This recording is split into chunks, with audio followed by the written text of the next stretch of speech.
Praise God. Nina ujumbe mfupi ambayo nakuomba ukapokea ujumbe asubuhi ya leo.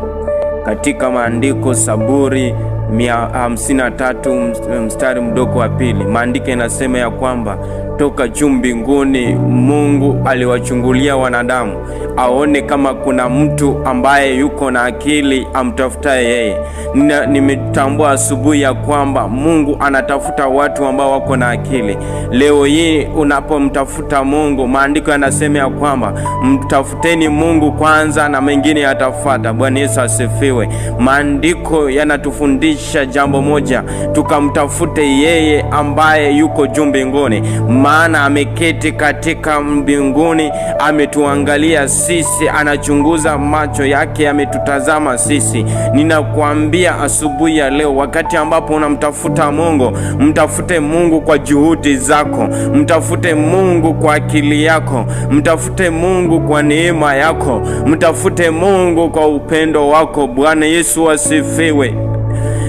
Mungu anaweza yote. Katika maandiko yanasema ya kwamba katika Yohana mlango wa 24 mstari mdogo wa 4, maandiko yanasema ya kwamba na tukimwabudu katika roho na kweli. Katika roho na kweli. Watu wanaabudu, wanenda kwa kanisa wa kawaida, wanachukua ibada ikiwa kama ni kawaida, wanachukua mahubiri yakiwa kama kawaida.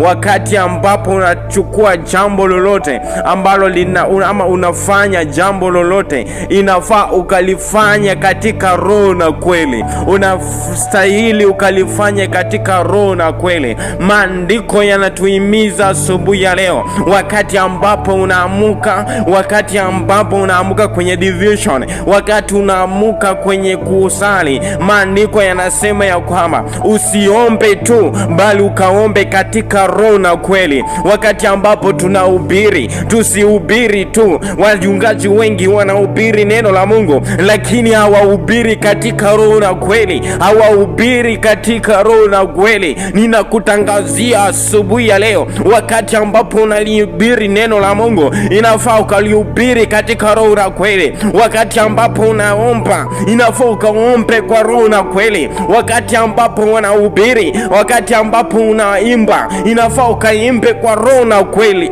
Praise God. Maandiko yanatuhimiza, maandiko yanatuambia asubuhi ya leo, wakati ambapo unafanya mambo yako, wakati ambapo unainuliwa, wakati ambapo unaona hali yako iko chini, wakati ambapo unaona umeanza kutarauliwa, maana ninaona